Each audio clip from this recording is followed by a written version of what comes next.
Hello मेरे प्यारे दोस्तों, आप सभी को मेरे यूट्यूब चैनल कहानी का खजाना में स्वागत करती हूँ। आई होप आप सभी लोग खुश होंगे, स्वस्थ होंगे। चलिए दोस्तों, आज आप सबको मैं एक नई कहानी सुनाती हूँ। दोस्तों, मेरा नाम गगन है। वैसे मैं राजकोट का रहने वाला हूँ।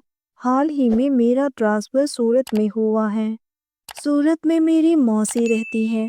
उन्होंने मुझे फ़ोन करके कहा, बेटा मैंने तेरे लिए एक बहुत ही अच्छी सी काम वाली देखी है। मैंने कहा ठीक है मौसी, आप उसे कल से ही मेरे घर भेज दो। सुबह सुबह ही दरवाजे की घंटी बजी। मेरी नींद अचानक से टूट गई। जैसे ही मैंने दरवाज़ा खोला, सामने एक बहुत ही खूबसूरत सी लड़की चनिया चोली पहने खड़ी थी। मैंने कहा, जी आपको किसी से मिलना है? उसने कहा, मालिक मैं आपकी नई काम वाली हूँ। वो इतनी खूबसूरत थी कि वो किसी हीरोइन की तरह लग रही थी। मैंने कहा हाँ ठीक है, अंदर आ जाओ।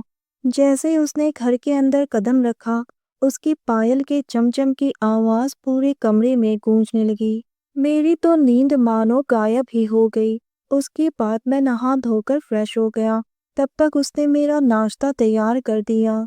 दोस्तों, चैनल पर नए आए हैं तो इस वीडियो को लाइक, शेयर और सब्सक्राइब करें और एक प्यारा सा कमेंट ज़रूर कर दें। उसके हाथ की बनी सब्जी जब मैंने खाई तो उंगलियां चाटता रह गया, क्योंकि उसकी हाथ की बनी सब्जी बहुत ही ज़्यादा टेस्टी थी। खाना खत्म करने के बाद जब मैं उसके पास गया तो वो घर की साफ सफाई कर रही थी। मैंने कहा तुम बहुत ही टेस्टी खाना बनाती हो। उसने मेरा धन्यवाद किया। दोस्तों, पहली नज़र में ही वो मुझे जच गई। उसे देखते ही दिल के सोए हुए अरमान जाग गए। मेरा तो मन कर रहा था कि बस उसके हाथों को ही चूम लूं। मैंने उससे पूछा, तुम्हारा नाम क्या है? तो उसने कहा, साहब मीना। वो 24 साल की बिल्कुल जवान लड़की थी। उसे देखकर उसके साथ बैठकर बातें करने का दिल कर रहा था। कुछ दिन के बाद वो मुझसे खुलकर बातें करने लगी। मैंने कहा, तुम मुझे सिर्फ गगन कहा करो। धीरे धीरे उसकी याद मुझे सताने लगी। ना ऑफिस में काम कर पाता था और ना रात को सो पाता था। वो मुझे कुछ ज़्यादा ही अच्छी लगने लगी थी। एक दिन मैंने उसे न्यूज़पेपर पढ़ते हुए देख लिया। मुझे थोड़ा अटपटा सा लगा। एक काम वाली होकर न्यूज़पेपर पढ़ रही है। मैंने उससे पूछ लिया, मीना तुम्हें पढ़ना आता है? उसने कहा, गगन मैंने होटल मैनेजमेंट की पढ़ाई की है।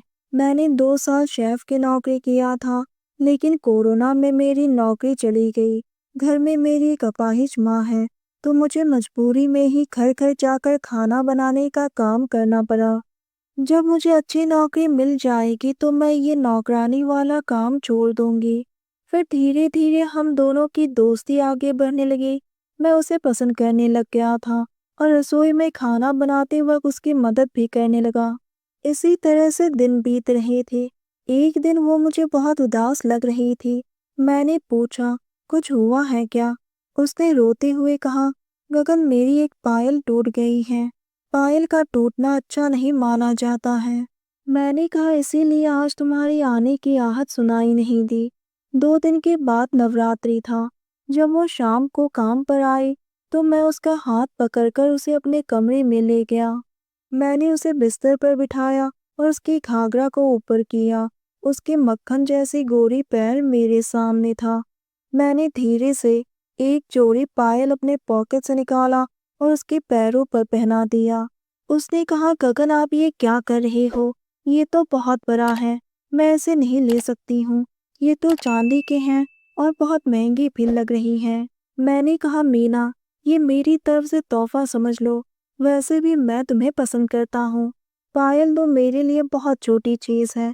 मैं तुम्हारी कदमों में दुनिया की सारी खुशियाँ लाकर रख देना चाहता हूँ।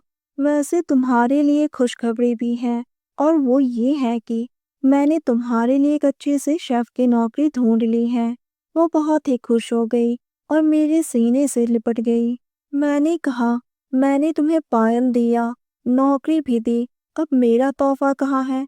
वो समझ रही थी मेरी बात को, फिर भी अनजान बन रही थी। उसने धीरे से कहा, बताओ गगन तुम्हें क्या चाहिए? मैंने कहा, वही जो एक जवान मर्द एक जवान औरत से चाहता है। और मैंने धीरे से उसके होठों पर अपना होठ रख दिया। पहले तो वो इनकार करने लगी, कुछ देर बाद उसका इनकार इजहार में बदल गया और वो मेरा साथ देने लगी। फिर हम दोनों एक दूसरे के करीब आते गए। मैं बहुत ही खुश था। उसने कहा, अब बस भी करो, मुझे शर्म आ रही है। मैंने कहा कि मेरा दिल भरा नहीं है। उसने फिर से कहा, अब क्या पूरी रात ऐसे ही रहोगे? मैंने कहा, कसूर तो तुम्हारी हुस्न का है। वो और भी बेचैन होने लगी। मुझे पहली बार जन्नत का सुख मिल रहा था और उसे भी सुकून का एहसास हो रहा था। कुछ दिनों के बाद मैंने मीना को शादी का प्रस्ताव दे दिया। वो तुरंत ही मान गई।